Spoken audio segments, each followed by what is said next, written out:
So my man Chris be creeping a lot of motherfuckers out. He kind of a scary cat, he a weird dude.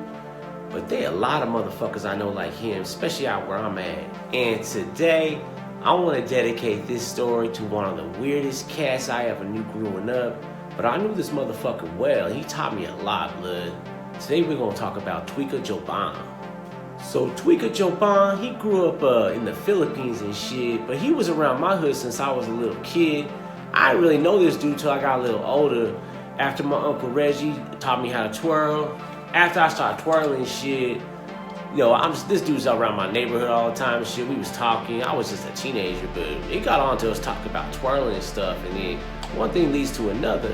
He got a wife and kids and shit. Filipino wife, Filipino kids. Like, looks like a perfect family in a lot of ways, but nah, this motherfucker was a hardcore spoofer, blood. But this dude taught me a lot of shit about twirling, blood. I was kind of like Daniel LaRusso. He was kind of like Mr. Miyagi and shit. But we was cool homies, blood. I really like this motherfucker. I like hanging out with this dude. He was cool. Like, before I met this motherfucker, blood, I was still using pho and shit. This motherfucker got me on Pilo, all that kind of shit. And he looked out for me. He taught me, all those things that you help a motherfucker out with. Anyway, let me tell you this motherfucking story. Cut this shit short. So, this dude's born in the Philippines, right? Let me tell you how he gets to America, but he got a job when he was like a teenager for these Japanese working on a ship, a big ship. It's a motherfucking factory at sea, right? And they got like thousands of people on this fucking ship working.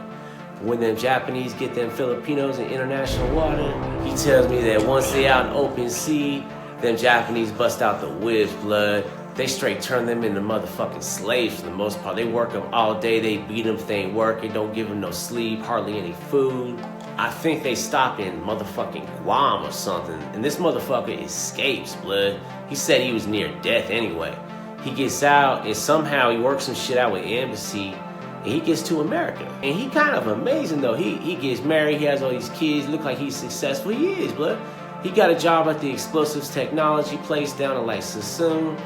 But he's the hardest motherfucking tweaker I think I may have ever met. I mean, this motherfucker smokes the Pilo like chain smokers smoke motherfucking Newports, blood. It's insane how much this motherfucker would smoke, blood. And he was a little bit out of his fucking mind. Anyway, one night we was teenagers and me and one of my homies is over there, and he tells me how his wife and kids is going to the Philippines for like 2 weeks so we can come over there and party and shit. We like, hell yeah, bro, we gonna do this. So we get some girls from school and shit, we go over to this motherfucker's house and we over there, we twirling and shit. And this motherfucker's twirling like crazy, blood. He's breaking shit down, he's hot reeling, he's doing lines, he's doing all kinds of shit. We getting out of his fucking mind. I got this girl, she was banging too. She was fine as hell, but we having a good fucking time. And then this motherfucker's like, I want to put on a tape for y'all. He starts digging through this drawer in his bedroom, and he pulls out some hidden tape. He puts it in for everybody to watch, blood. It's this motherfucker, blood. Blood, it's like some tape of him from like 10 years ago in the Philippines. And he's banging some girl on. She ugly as hell, but she look hella young, blood. Hella young. As soon as he put that fucking video on, it took us all about 10 seconds of watching that shit for everybody to just get the fuck up and start leaving. And this motherfucker's so spun out, he runs to the door, tries to stop us. And he's standing blocking the fucking door from these terrified girls to leave his fucking creepy ass house. And he like, no, y'all can't leave, the party's just starting, y'all can't leave. I'm like, nah, blood, we fucking going, blood, we leaving, player, we done. And this motherfucker tries to strong arm me and shit, so I start getting mean with him too. I'm a lot bigger than this motherfucker. Stench just clocks this motherfucker in his dome, blood. My boy Stench knocked this motherfucker out in his own hallway in his house, blood. It was sad and pathetic. His hit at the ground hella hard, blood. I was kind of worried he might be dead or something. But we fucking split, blood. And it's a long motherfucking time after that before I fucking talk to this motherfucker again. I just try to avoid this fool, cause he creepy as fuck after that shit. I mean, I understand dude spun the fuck out, but blood, what the fuck was that? But then eventually one day I run into his ass at the stove and I talk to his ass and he be like, man, I just got this Neptune from the PI, blood. You gotta come by my spot and try this shit out. I'm like, all right, for sure. So I go down there. I mean, I ain't give a fuck, I ain't worried about it. I fucking knuckle this fool up quick, blood. You ever try to get some weird shit on me?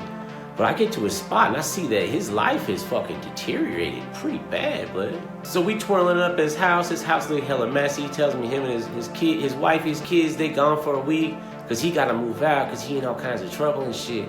So I'm like, oh, okay, why? What happened, blood? We twirling up, and he just straight honest with me, tells me what the fuck he been doing. He been stalking the joggers, blood, these hot young jogger women, and he been following them. They jog around the back part of the neighborhood and shit. He followed one home one day. When this lady taking a shower, he creep inside her fucking house. He get into a closet. He in there just having a peep show, blood. But he don't realize this bitch knows he there. So she playing it cool and shit, but she knows she got a motherfucking psychopath in her closet. She somehow calls the police, maybe just dials 911, whatever. Cops show up, flush this motherfucker out the closet, blood. And it's these two mean-ass motherfucking cops. This one used to be a Marine. I knew this motherfucker. He was mean, blood. So, his wife's gonna leave him because of this, obviously. You know, this is too much for her ass to handle. So we finish our spoof, we part ways, and I don't see that motherfucker again.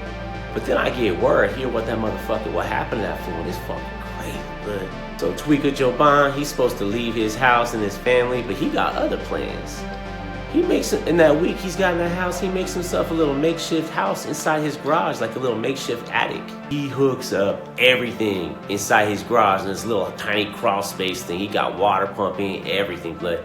And he living in the house still without his wife even knowing, or his kids. One day though, maybe one night, he making too much noise up there, blood. She hears something, she knows something ain't right. She calls police. Same two cops show up to her house. So he gets flushed out again by the exact same two motherfucking cops, sent down to jail again. But I figured that's the last we ever gonna hear of this motherfucker. But then one day, this motherfucker shows up at my door. And this had been years fucking later. Thinking, what the fuck is he doing here? He looked fucked up, like he looked terrible. His nails was hella long, hair all fucked up. He like asking if he can come in, asking for help and shit. I'm like, I can't help you, blood. He starts getting on my fucking nerves after a minute or two of this shit, just begging and asking and shit. So I tell that motherfucker, he gotta go, blood. You gotta fucking leave, play. You can't be around my house like this, looking like this, blood. You blowing up my spot. But this motherfucker ain't going, blood. I think for a minute, maybe I oughta just send him on his fucking way to just do something violent to this fool. But I just had Popo roll up recently. I don't want no more motherfucking trouble around my spot, so I think of a better idea. I'm just like, blood, come with me right quick. I gotta go pick something up, some good. Go with me, I'll hook you up, player. Let's go, let's roll right now. He's like, all right, he gets in the car with me and we fucking take off. As soon as this motherfucker gets in my car, blood, it smells like vomit, BO, ass, shit, everything, just nasty. Smells like a fucking bum.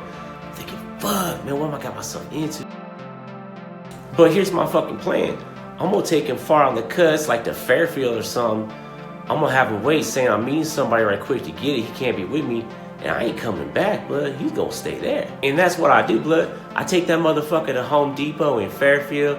I tell him to wait right here. I gotta go next door to Target, and I'll be right back for his ass. I immediately just went home. I pull back in my driveway. 20 minutes later, he's in my driveway, blood. He's back at my house before I got there. I left him at the fucking stall, blood. I ditched him in Fairfield with no car. I went straight the fuck home. How did he get back there before I got there? Was it some Tweaker Twilight Zone shit or what, blood? But as soon as I start pulling in, I see that motherfucker there. I said, oh, hell no. I click my shit reverse, blood. I back the fuck up and I turn back the other way. And that's the last I ever seen of Tweaker Joban. But rumor was, what I heard from a few people, was that motherfucker ended up getting murdered and shit a few years later down in Southern California. Because after so many years, you just lose your mind when you like that, blood, when you just party that hard. I've been